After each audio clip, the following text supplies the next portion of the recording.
që prej shkurtit këtij viti jemi në kushte komplet të tjera nga ato të vitit 2005. Lufta në Gjirin Persik natyrisht ka vënë në presion tregjet, nën kufizime të mëdhaja për muaj të tërë.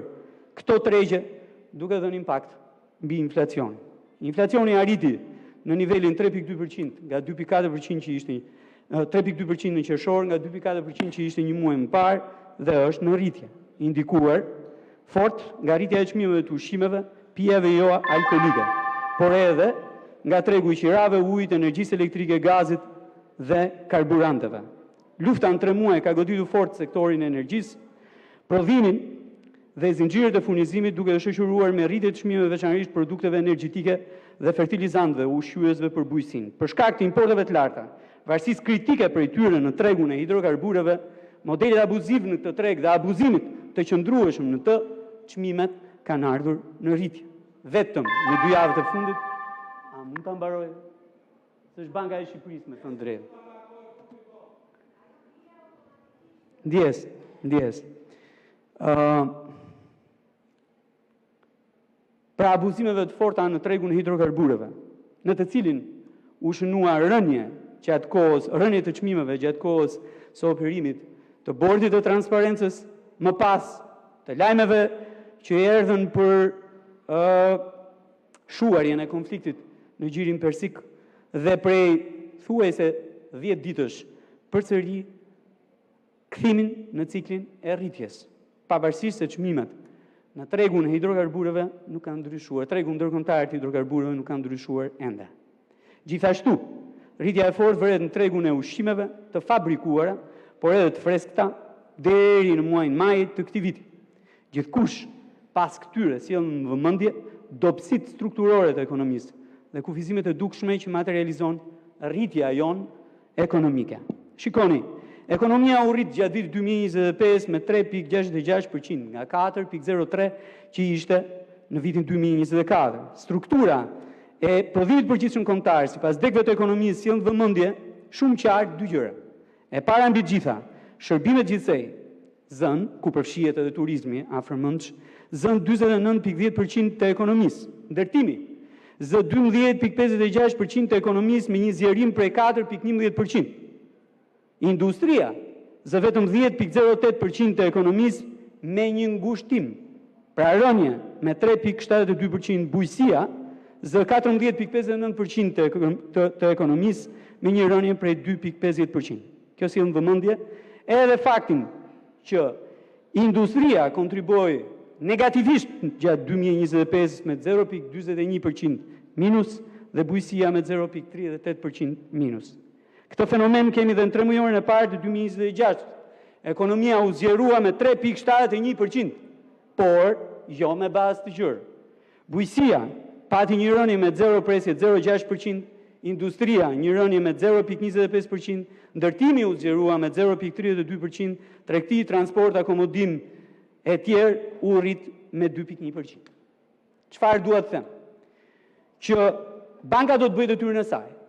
Do të bëjë punën e saj në raport me inflacionin, përmes politikës monetare afërmendshme. Por ama duhet ndihmuar nga ekonomia kombëtare. Ekonomi pa prodhim nuk mund të ketë. Ekonomia nuk është imazh. Ekonomia është prodhim dhe produkte që vijnë pikërisht prej saj.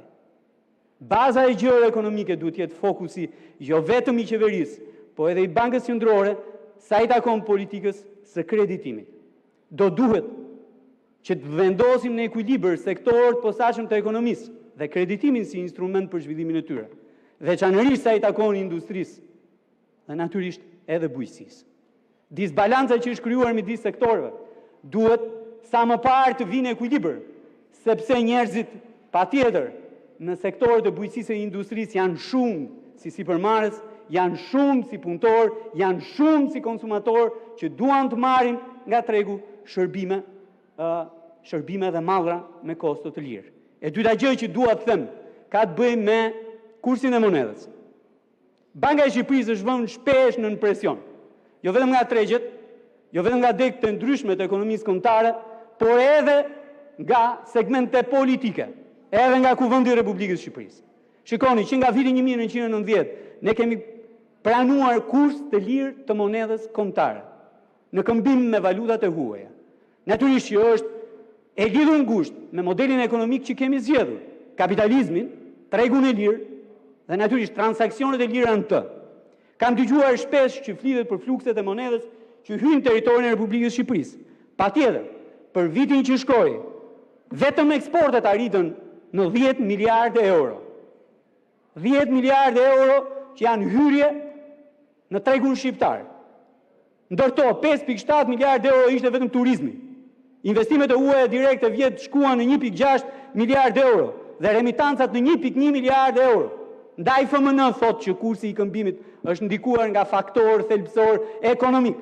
Dhe ndaj i kërkon Bankës së Shqipërisë që të ruajë pikërisht kursin e lirë të këmbimit monedhës dhe të ndërhyjë vetëm në rastet kur vren abuzim në treg. Pra, në këtë aspekt me bankën kemi vetëm një rekomandim dhe ai mund t'i shkojë bankës të forcojë luftën kundër dhe rregullat dojmos kundër pastrimit të parave në treg. Ngjarjet e fundit sillin vëmendje faktin që flukse të parave të pista kanë hyrë në treg përmes zyrave të këmbimit valutor dhe është detyrë e Bankës së Shqipërisë të forcojë mbikëqyrjen pikërisht mbi zyrat e këmbimit valutor, që janë evidentuar nga faktorët juridike, agjencitë ligjzbatuese të shtetit si elementët ku flukset e parave të zeza kanë bërë hyrje në Shqipëri. Dhe të njëjtën gjë duhet bëjë dhe me sistemin bankar ashtu siç të njëjtën gjë duhet bëjë, duke forcuar akoma dhe më shumë mbikëqyrjen në këtë aspekt edhe për kundrejt institucioneve financiare, jo banka. Kjo është e para. Ama. Rekomandimi i dytë duhet i shkojë qeverisë. Banka e Shqipërisë ka kornizën e përcaktuar me kushtetutë dhe me ligjin e saj sa i takon kursit monedhës. Qeveria duhet bëjë politika zhvillimore. E kam dëgjuar shpesh këtë historinë, mos e fason janë, mos e bujq janë, mos e kshu janë, le të ndikohen nga kursi i këmbimit. Jo, nuk është kështu. Jo, nuk është kështu dhe nuk duhet të jetë kështu. Se fason është edhe një pjesë e madhe e Italisë veriut që punon për Gjermaninë e punon për Zvicrën. Nuk është vetëm Shqipëria. Dhe natyrisht është prodhim edhe ai.